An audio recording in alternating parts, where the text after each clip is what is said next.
म्हणजे कुठला तरी मुद्दा गोडसे, आता आज काय गोडसे संबंध आहे, कोण मनुस्मृती पाळतं, म्हणजे आपण चर्चेला पहिल्यांदा आलेच, कारण मला माहिती नाही, पण काही गंभीर मुद्द्यावरती जर थोडी चर्चा करायची विलास तर आपण चर्चा करूया.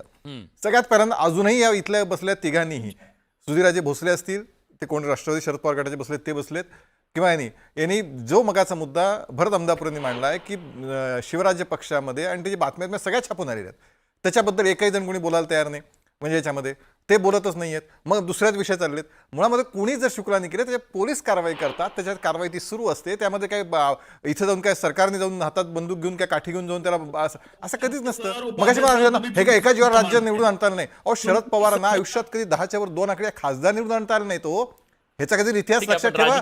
नाही, ते बोलतात म्हणून सांगितलं. या ठिकाणी महाराष्ट्रामध्ये 3 वेळा सतत भारतीय जनता पार्टीने 100 पेक्षा अधिक आमदार निवडून आणले, ते लोकांच्या भरोशावरती, आणि ज्यांचा विश्वासघाताचा परंपरा अनुभव आहे असं शरद पवारांचं नाव आहे. तुम्ही आज इथे आमच्याबद्दल बोलता. एक दुसरं त्यातलं असं आहे की एक पुन्हा मी सांगतो, या निमित्ताने महाराष्ट्रामधलं राजकारण गढूळ करण्याचा एक अत्यंत घाणेरडा प्रकार सुरू आहे. माझे हात जोडून पुन्हा सगळ्या इथं बसलेल्या प्रवक्त्यांना विनंती आहे की जो प्रकार घडला तो वाईटच आहे, पण या निमित्ताने महाराष्ट्रामध्ये राजकारण गढूळ करण्याचा प्रयत्न करू नका. माझा प्रश्न आहे, मग आतापर्यंत संभाजी ब्रिगेडने शाही फेके सगळे हे केले, ते सगळे संपवण्यासाठीच होते का हो? मला तर जितेंद्र आव्हाडचं स्टेटमेंट अजून आठवतं की लोकशाहीतला एक तो भाग असतो आंदोलनाचा, मी कुठल्याही परिस्थितीत काटेचं समर्थन करत नाही, तो निषेधार्हच आहे, पुन्हा सांगतो. पण हे जे घडलं त्या निमित्ताने जे सुतावरनं स्वर गाठण्याचा प्रयत्न सगळ्यांचा सुरू आहे तो अत्यंत दुर्दैवी आहे. ते थांबवलं पाहिजे, पोलीस त्याची कारवाई करतील त्याबद्दल. फक्त आम्ही संभाजी ब्रिगेडने शाही टाकलेला प्रकार आणि काटेने जो केलेला शाही काढलेला टाकलेला प्रकार, ह्याच्यामध्ये तुम्ही फरक करणार आहात की नाही मला सांगा.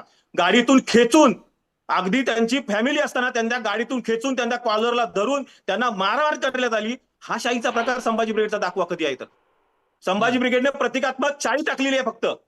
हा काय वंगण तुम्ही त्याला मारायला प्रयत्न करत होतात. तुम्ही त्याचं समर्थन कसं करतात केशव सर? मी समर्थन ऐकून घ्या एक मिनिट. सुधीरराजे भोसले, मी माझं पहिलं मगाचं रेकॉर्डिंग काढून बघा. जो प्रकार घडला तो दुर्दैवी, अत्यंत वाईट, त्याचं कोणत्याही परिस्थितीत समर्थन नाही. हे मी पुन्हा सांगतोय. पण या निमित्ताने महाराष्ट्रामध्ये राजकारण गढूळ करण्याचा जो प्रयत्न सुरू आहे तो आपण सगळ्यांनी मिळून थांबवलं पाहिजे. हे काय चाललं राजकारण ह्याच्यामध्ये, हे राजकारण जे सगळं सुरू आहे या निमित्ताने. मला आश्चर्य वाटतं सुप्रियाताईंचं त्या दिवशी सरकार असताना हे काटेसारखे लोक जर असं करत असेल तर हे गढूळ करत नाही. तुम्हाला ते मग पोलीस कारवाई करतील, तो प्रश्नच येत नाही. या ठिकाणी जो त्याच्यावरती कठोर कायदा असेल तो लागू. सुप्रियाताईंनी तर आणखीन त्यावरती केलं. खरं मी सुप्रियाताईंच्या पक्षाने शरद पवारांबद्दल बोलल्यानंतर नामदेव जाधववरती कशा पद्धतीने काळं फासलं होतं आठवायचं आपण. सगळे प्रसंग काढायचे इथे त्याच्यामध्ये, आणि ती जबाबदारी पुणे शहराच्या अध्यक्षांनी उघडपणे घेतली होती. हो, आम्ही केलं म्हणून त्यावेळी त्याला संपवायचा प्रयत्न केला होता का? जर आंदोलन म्हणजे मी कुठल्याही काळं फेकण्याच्या आंदोलनाचा पुन्हा सांगतो, मी समर्थन करत नाही, करणार नाही, आमची पार्टी करणार नाही. विचारांनी केलं पाहिजे, लढलं पाहिजे, या मताचे आम्ही आहोत आणि त्याच विचाराचे आम्ही राहू. पण या निमित्ताने महाराष्ट्रात आणि घडलेली घटना दुर्दैवी आहे. कृपया महाराष्ट्राचं राजकारण गढूळ करण्याचा प्रयत्न या निमित्ताने करू नका. ही माझी सगळ्या इथं बसलेल्या मला या चर्चेत एक वेगळा मुद्दा आणायचा आहे. खरं तर पुरोगामी विचारवंत आपल्या सोबत आहेत पैगंबर शेख. पैगंबर, हिंदुत्वाला विरोध हा एकमेव अजेंडा आहे का सगळ्या पुरोगामी संघटनांचा? आणि या पुढच्या काळामध्ये तुमची दिशा नेमकी काय असणार आहे? कारण कालपर्यंत तुमच्या सगळ्यांची भाषणं ऐकल्यानंतर आता सगळ्यांनी पुन्हा मोर्चे काढायचे, आवाज उठवायचा, अशा प्रकारची भूमिका घेतली जाते. पुढे काय? निषेध नाही, पण जशास तसं उत्तर, याचा अर्थ काय? मला इथे 2-3 जरा मुद्दे क्लिअर करावेसे वाटतात. एक तर सर्वात पहिले जे हिंदुत्ववादी आमचे कार्यकर्ते आहेत ते म्हणाले की संघाला एवढ्या छोट्या संघटनेकडे लक्ष द्यायला वेळ नाहीये. ऍक्च्युली मी त्यांना इतिहास सांगतो या महाराष्ट्राचा, मराठ्यांचा आणि छत्रपती शिवाजी महाराजांपासूनचा, की औरंगजेबाला देखील मराठेशाही संपवण्यासाठी या महाराष्ट्रामध्ये यावं लागलं होतं, मात्र त्याला ती काही मराठेशाही संपवता आली नाही.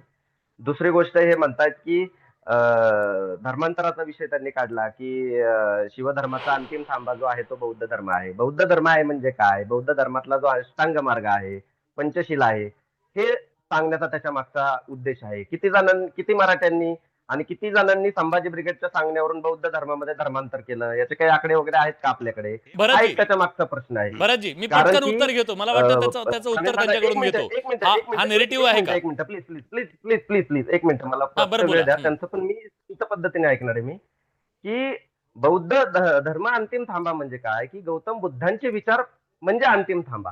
आता हे त्या गोष्टीला विरोध करतात म्हणजे काय, की तुम्ही गौतम बुद्धांना मग विरोध करताय का, हा देखील प्रश्न या निमित्ताने निर्माण होतोय. दुसरी गोष्ट हे की तुम्ही जे म्हणताय की पुरोगामी जी चळवळ आहे ती, त्या चळवळीचा हिंदुत्ववाद्यांना जो आहे तो विरोध आहे का? माझा प्रश्न आहे की कुठला हिंदुत्ववाद नक्की? एका ठिकाणी उद्धव ठाकरे म्हणतात की आमचा जो हिंदुत्व आहे ते शेंडी जाणव्याचं नाहीये. हिंदुत्व म्हणजे कुठलं हिंदुत्व नक्की, हा सगळ्यात पहिला प्रश्न आहे.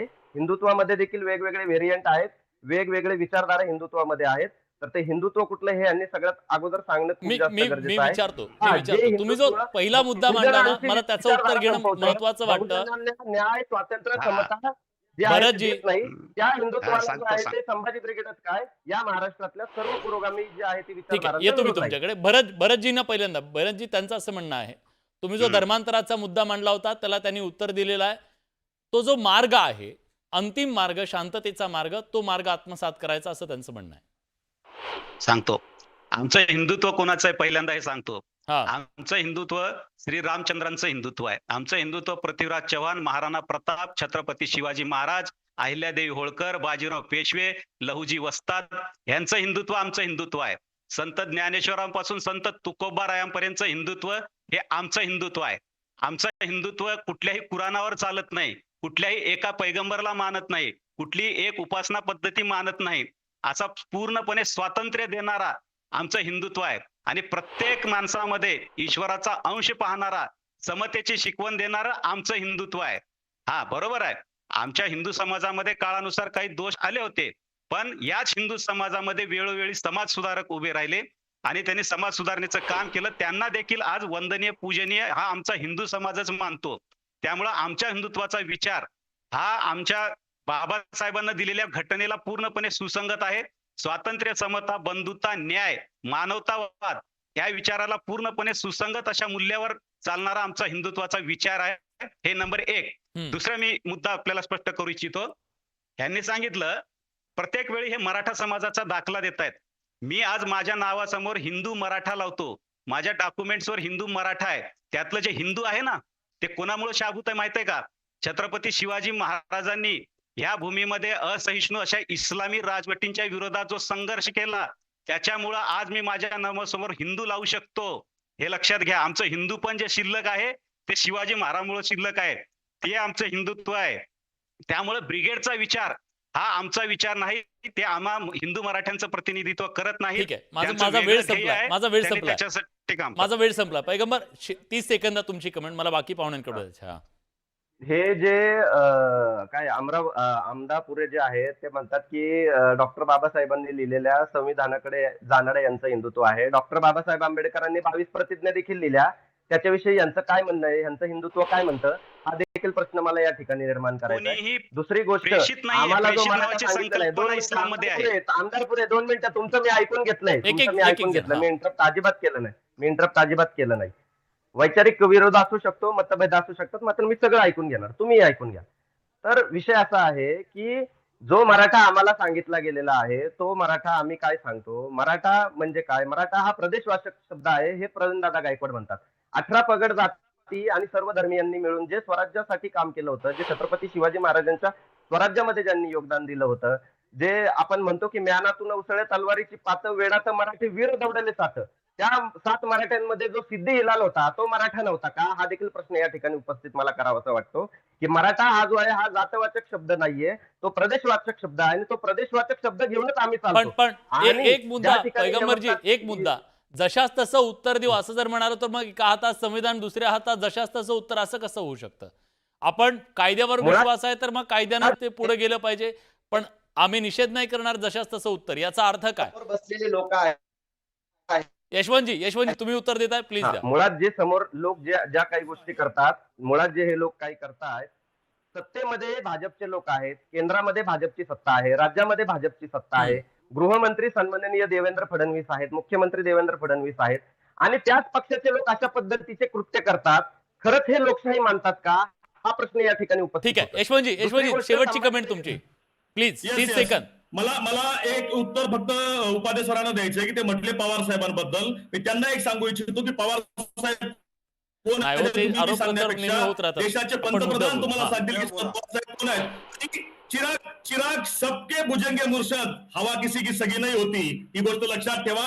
आज तुमचा काळ आहे म्हणून सत्तेचा माज चालू आहे. येणाऱ्या काळामध्ये जेव्हा सत्ता बदलेल त्यावेळी हे दिवस सुद्धा बदलतील हे जाणीवपूर्वक तुम्हाला या ठिकाणी सांगून ठेवतो. तो विरोधात असो अथवा सत्तेत असो, काळ हा आमचाच असणार आहे, कारण आम्ही लोकांमध्ये असणार आहोत. आम्ही सत्ता गेली तर काय आम्ही हरलो ईव्हीएम मुळे असे रडगाण आम्ही गात नाही. त्यामुळे आम्ही आमचेच काळ आहेत, कारण आम्ही लोकांमधले आहोत. त्यामुळे आम्हाला सत्ता ठीक आहे, असल्याचं ठीक दुःख आहे. नाही, फरक राजकारण पडतो. नको, राजकारण नको, पण या निमित्तानं खऱ्या अर्थानं राजकारण आणि समाजकारण दोन्ही गोष्टी या ढवळून निघालेल्या आहेत. या मुद्द्यावरून हा जो वैचारिक द्वंद्व महाराष्ट्रात गेली 3 दशकं सुरू आहे, त्याच्या आधी ते सुरू होतं, पण ब्रिगेड आणि हिंदुत्ववादी संघटनांमधलं हे सगळं थांबलं पाहिजे.